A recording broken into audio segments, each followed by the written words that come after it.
Welcome to Connected by Health. I'm Dr. Krishna Madala. This is where medicine meets leadership, innovation, and humanity with one goal: to add value and help change healthcare for the better. If you believe health is about more than a diagnosis, you're in the right place.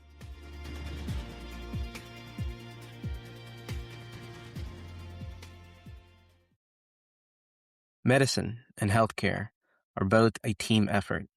And that's why today we're diving into interprofessional collaboration, the art and science of clinicians, therapists, pharmacists, social workers, and others working together to deliver safer, smarter, and patient-centered care. We'll unpack some real-world examples, evidence-based strategies for better communication and coordination, and barriers that keep teams from reaching their full potential. And to help us with this matter, we have Dr. Patel Gonaldo, an expert in interprofessional collaboration. Dr. Gonaldo, thank you so much for being here today. Can you please tell us a little bit about yourself and what got you into healthcare and specifically into physical therapy? Yeah, so thank you so much for having me and giving me the opportunity to talk about interprofessional education and collaborative practice, but then also realizing that we share a common passion about teams and the utilization of teams within healthcare. So thank you so much. This question brings me way back to high school. So just a short reflection. It was actually I went to a Catholic high school, and it was one of the nuns at the Catholic high school that actually said to me, "Hey, have you ever thought about going into physical therapy?" And I said, never. I never really thought about that.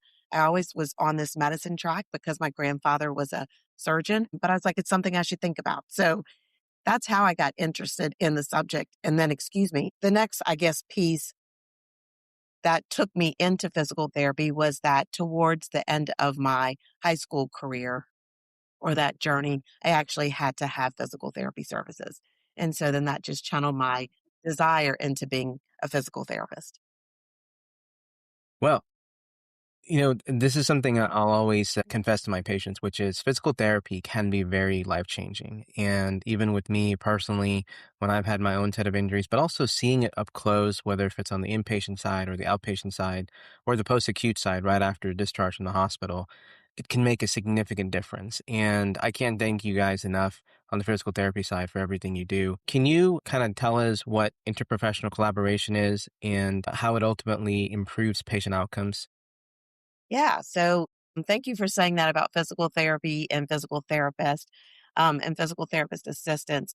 I no longer treat patients directly any longer because I have moved into this space called interprofessional education and interprofessional collaborative practice.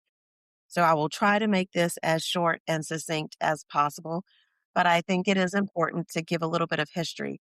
And so when we think about the concept of interprofessional work, it has been going on for decades. And even before it was situated formally within the United States, I would say Canada and the United Kingdom had really started talking about this concept and using the same terminology. So in the US, interprofessional education and collaborative practice was officially or formally established in 2011. And so there is a national organization that establishes our national competencies. And so that's the Interprofessional Education Collaborative. So it's IPEC. And there's 4 national competencies. So values and ethics, work, teams and teamwork, communication, and then roles and responsibilities. And within those 4 national competencies, there are about, I think, 31 sub-competencies or behaviors that we should look to when we're thinking about interprofessional practice. In the US, I'll say one more thing, and then I think there's probably some other questions that can come from this. But in the United States, because it only began in 2011, but there were conversations about this type of work prior to then. And I think for those of us who have been practicing for 40 years, 30 years, 20 years, we've all heard the terms multidisciplinary, interdisciplinary, and now we're hearing the term interprofessional. And we will hear this term, I think, even more as we evolve because somewhere between 2015, it's usually, 2015 to current, that's when most accrediting bodies who accredit medicine, who accredit physical therapy programs, athletic training programs, they started requiring academic programs to include interprofessional education into their curriculum. So I'll stop right there. I know I didn't answer the question yet about what is interprofessional education or collaborative practice. I can do that, but I wanted to first see if that was clear.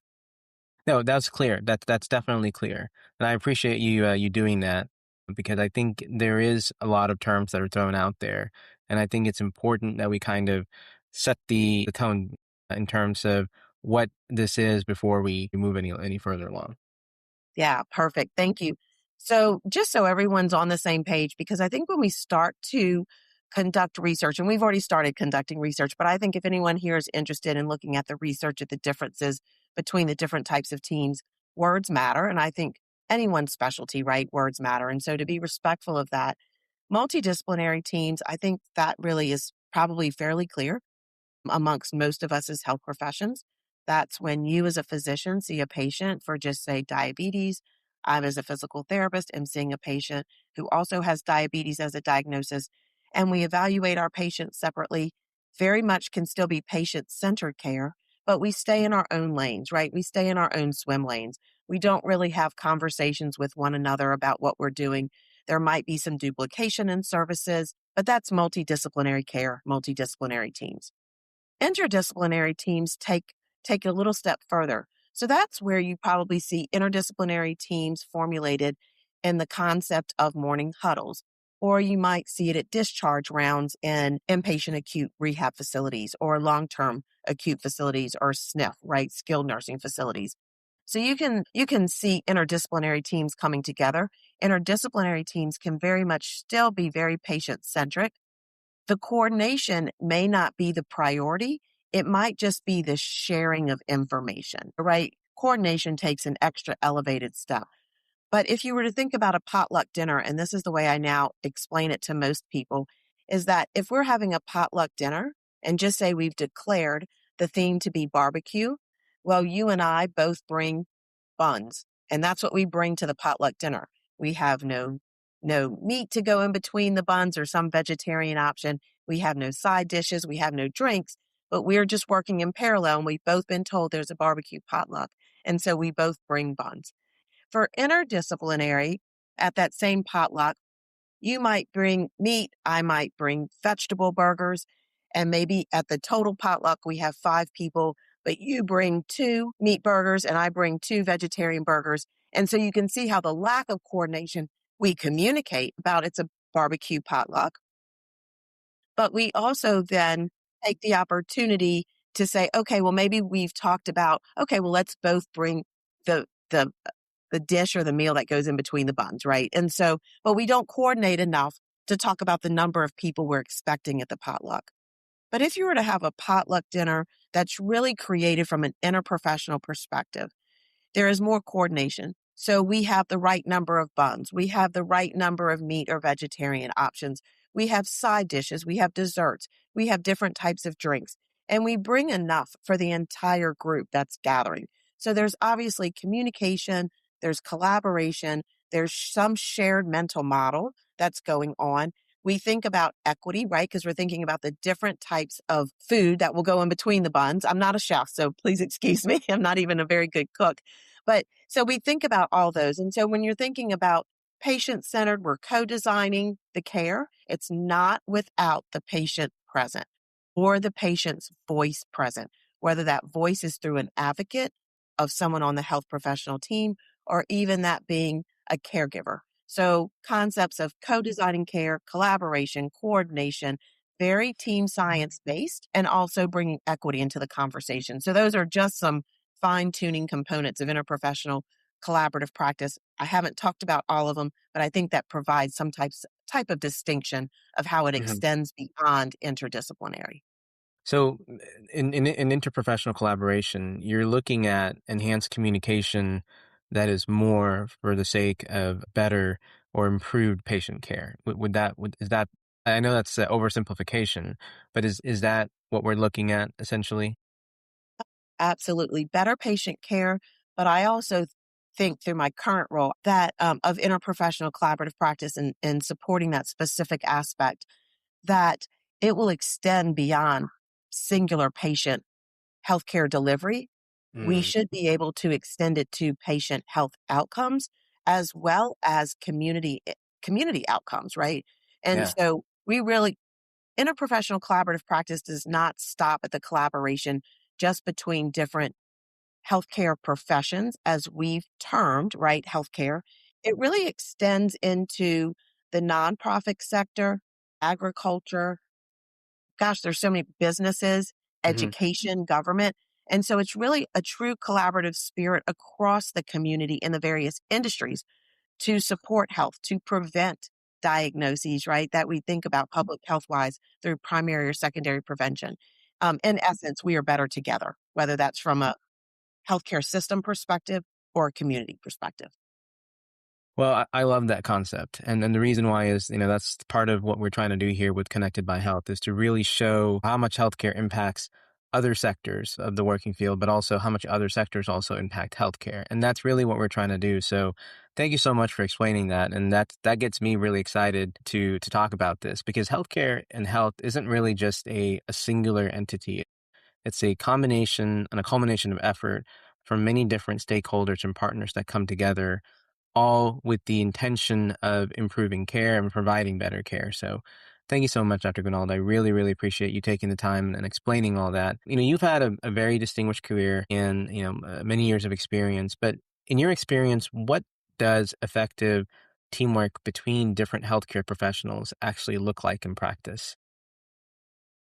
Okay, so I have two sides I guess I want to talk about. So one is the way healthcare operates right now. Hmm. So I want to speak to this only because I think there's natural tendencies in individuals like yourself and myself. And by the way, please call me Tina. So there are natural tendencies in how we will engage, right? And Hmm. so we can come in and we can come forward to our team in treating patients with a very collaborative spirit. And Hmm. we may have had really good team or group experiences previous in our life that we can lean into. But generally speaking, you and I have not learned about the science of teamwork and collaboration and communication.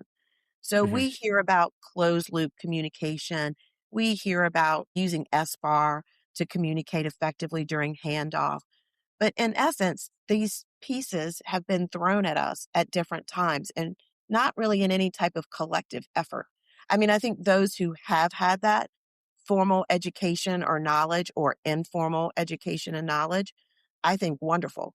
But for the most part, what most of us come to healthcare with is just the concept of let's work together. But we have several things that work against us as individuals within the healthcare system. And I Hmm. just say this by saying, well, I say this because not every place that you go to will be like this. But Hmm. if I were to say using the 80-20 rule, I would say right now in healthcare, probably 80% of us operate within this type of environment, which is fragmentation and Hmm. hierarchical in nature. As individuals, we didn't create that hierarchy. It's usually because of insurance companies, professional associations, right? They've created this hierarchy within healthcare where physicians and or nurse practitioners and or physician assistants, I can keep going down the line. I can't forget our dentist. I can't forget our chiropractors, right? Our psych D colleagues, where they can write prescriptions for medicines. They have the ability or they're asked to write referrals so that as a patient you can seek services somewhere else so your copay will come into play, right? So very rarely do you hear about a physical therapist making a referral, a formal referral to a physician or a provider. I don't, and by the way, I don't like using the word provider or mid-level. I Hmm. think just to keep things succinct, just and to keep things succinct for the purpose of this podcast, when I do say provider, I do mean those are who are all encompassing of the rules of insurance as well as our state scope practices. Hmm. Rarely do you see that bi-directional flow of referrals. There might be informal opportunities, right? But usually through the formality of insurance approval, we see unidirectional flow of referrals. We also see within healthcare systems how our departments are fragmented. What I mean by fragmented care, for example, let's take inpatient hospitals in the various units that we have. So, medicine, telemetries, ortho neuro, ICUs. So, those are nursing units. But who comes to those units and who enters those doors? It includes, gosh, various people, phlebotomy, respiratory therapy, financial services, case management, right? Your therapies. I'm leaving someone out, environmental services. There's so radiology. There's so many people that enter that room. But when do all those individuals have the opportunity to learn how to communicate, how to collaborate with one another? And so the organization of healthcare, of having a respiratory therapy department, of having a rehab department, of having a security department, you obviously need those, right? Because we need to get information out. But where do we create an intentional opportunity or structure for those individuals seeing the same patients to actually collaborate?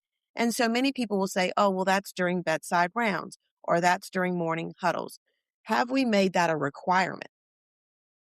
Have we made backup plans Hmm. when those individuals who are unable to make it because maybe another patient has a more pressing problem, or maybe because they're out sick? What are our backup plans? And then, so those are just examples. And what do we expect to be communicated at every bedside round or every huddle? Is it just about discharge planning and case management and length of stay, or is it really about what the patient needs? And so I go back to in healthcare, it is a responsibility as individuals to be a part of a team because there is I in teamwork. However, after that point and what we come to the table with, we need to be supported as healthcare professionals or health professionals in our efforts to collaborate and to communicate. And so I think we can do a better job overall. What those solutions are going to be varied based upon the resources of every organization, but it's not just for us as individual professionals to come to the table who work with patients Hmm. to explore teamwork and collaboration and communication through a more science based pathway or protocol. It's also the responsibility of those managers, those supervisors, those department level directors, those vice presidents, those C suite officers to create the structure that's needed for us to be able to collaborate better. No, definitely. And I do think that's something that as a system we have to do a better job. But I think you mentioned something that's pretty significant. It really is something that has to start at the top to really create an environment that is conducive to interprofessional collaboration. And that's what I'm really, really wondering if we could, as a system, get to talked about this during the course of our conversation so far. But what are some of the biggest barriers that you think prevent healthcare professionals from working together as effectively as they could? Okay, that's a great question. From what I've seen, and I'll go back to this, I think there are some teams who very much are operating at the top of their license and are operating in a very collaborative environment, whether that was created by the health professionals on that team or through the organization. But I think the biggest barriers, there's lots of them. I think one is just the knowledge. And I say that because all of us went to school as health professionals to learn what our profession did. And we did a very good job of that because we passed our national board exams, we passed our fellowship exams, right? Some of us have to retake those examinations. And so, from a professional perspective and a clinical perspective, we do a really good job. I think what we don't get enough of is what people refer to as soft skills, which I think I don't appreciate that term, or I would prefer to use a different term. Interpersonal skills has been thrown out. But I think we just kind of say, you know what, we want you to work together. You need to communicate better together. Well, of course we do. Like we recognize that already, but what are the systems and structures in place? And I think that we can't just throw out these error prevention tools that we know, like there's so many of them that are used in healthcare. If we're going to commit to better collaboration as a team, you and I have to commit to we're going to use, for example, closed loop communication every time there's maybe some critical information that needs to be translated. Or maybe we're going to use SFAR when we're doing handoffs, but only in handoff situations. Or maybe we're going to use SFAR the entire time on that unit to just be able to efficiently collaborate and have that more objective information included in our collaboration. So I think the biggest barriers are one, just pure knowledge of the science of teamwork and collaboration and communication and roles and responsibilities. I think it's very interesting. What did I learn when I was in physical therapy school about physicians? And as a physician, what did you learn in, medical school about physical therapists? Learning about the roles and responsibilities is also knowledge. So I think Mhm. that's a barrier. We take that for granted. We're very smart, intelligent, capable people, but we're not given that information because it's considered a soft skill. And I agree. When I was in medical school, my interaction with physical therapists was very minimal, with the exception of perhaps when I was on the general wards inpatient services. We would have some affiliation or collaboration with them, but it wasn't really to the point where we would ever really effectively come together and learn together. The majority, and now I'm not involved in academic medicine, but I'm also not too far out from medical school. But to my understanding, the majority of any kind of collaboration that happens for medical students is mostly with physician assistant students because some curriculums actually put them together in rotations. And then you may have some nursing students that may also collaborate with medical students. But from a physician perspective, we really, I feel, don't really get that much of this kind of interprofessional collaboration during our medical education until maybe even in residency. But even then, the focus is on the numbers, see more, do more, right?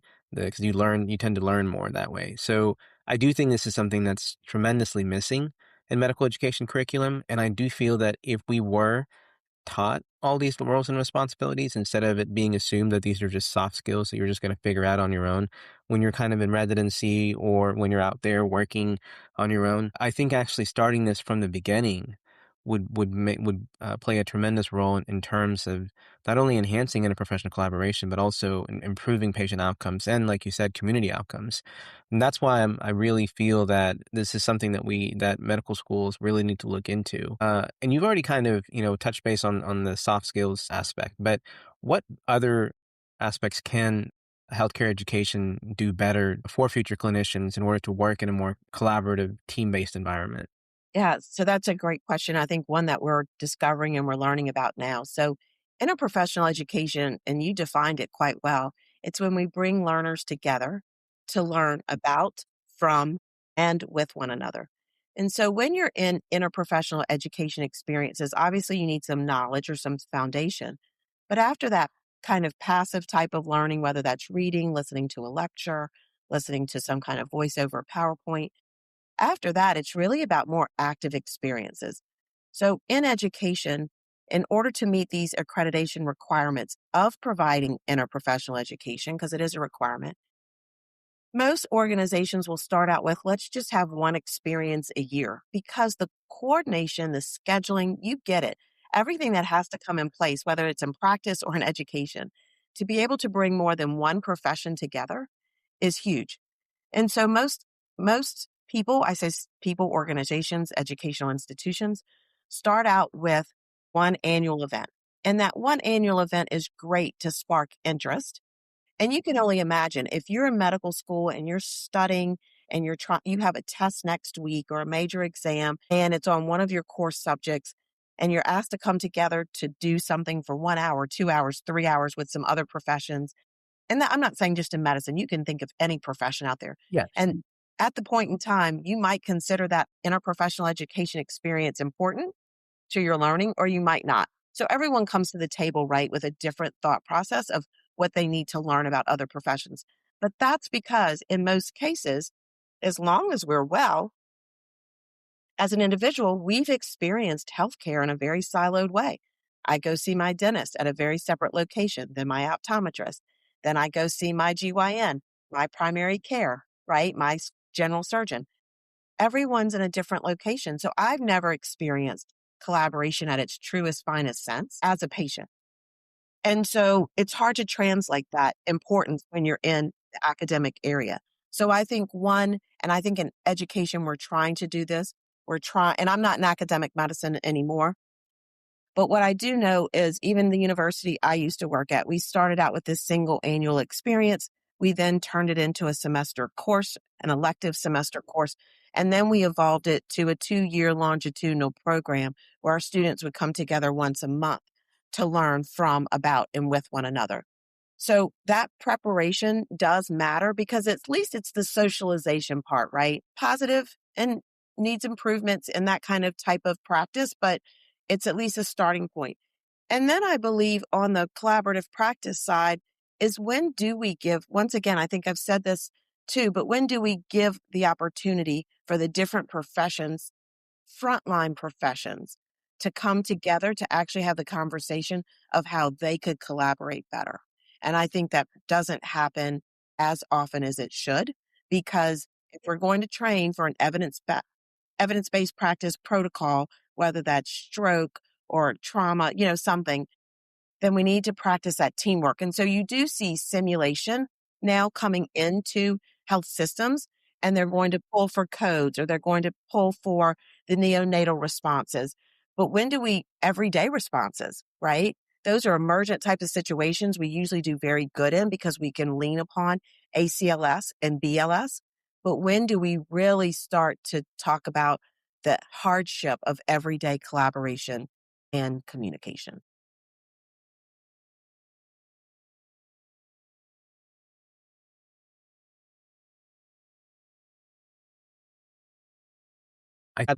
So as healthcare becomes more complex, how do you see interprofessional collaboration evolving over the next decade?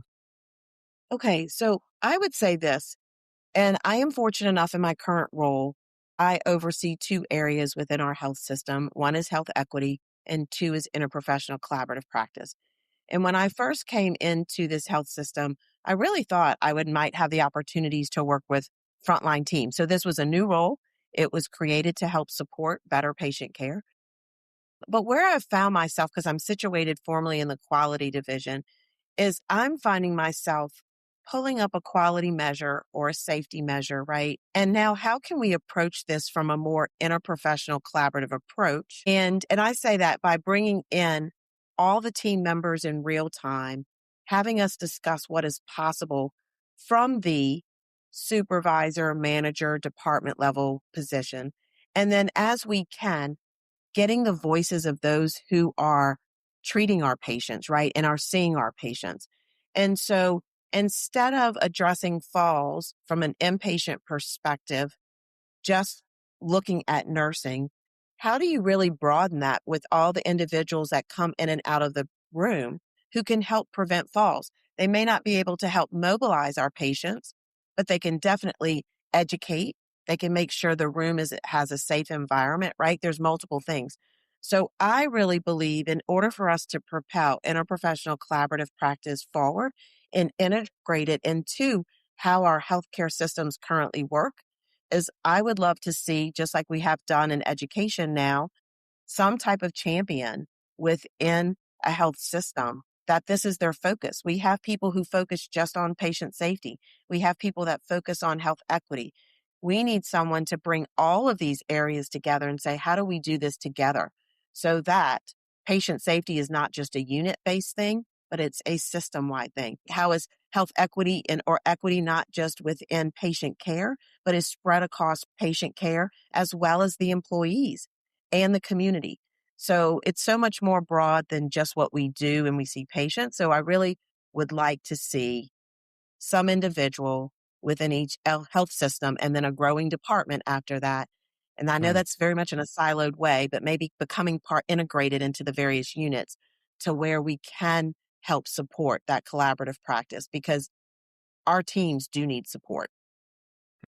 No, I think that is having someone that's a champion and having a department probably is the best way of doing so, because it actually would ensure that you have enough resources that are getting diverted to addressing the lack of professional collaboration. So I do agree with you. I think having something as of a champion or a department is most likely the best way to ensure this. Thank you so much for being here today and answering all of our questions and taking your time and talking about interprofessional collaboration and explaining to us what it is and giving us some examples. What are some of the barriers and what we could do to make it better and become more, not just a permanent aspect of medical education curriculum, but also of the healthcare system. So thank you so much. Do you have any words of wisdom for anyone of our listeners that is looking into health equity, and of course, interprofessional collaboration. My only words of wisdom is being open and being curious to other professions and asking the question, what do you do? Or what type of training did you need in order to get to where you are? What's the most recent continuing education course you've attended? So, those are multiple words of wisdom or questions that you can ask to get to know your teammates better. Perfect. Well, thank you so much. And we would love to have you back on the show down the road. Thank you so much. If you found this conversation valuable, share it with someone who could use it. And if you're on Apple, we'd love to hear your favorite takeaway and a review. See you next week.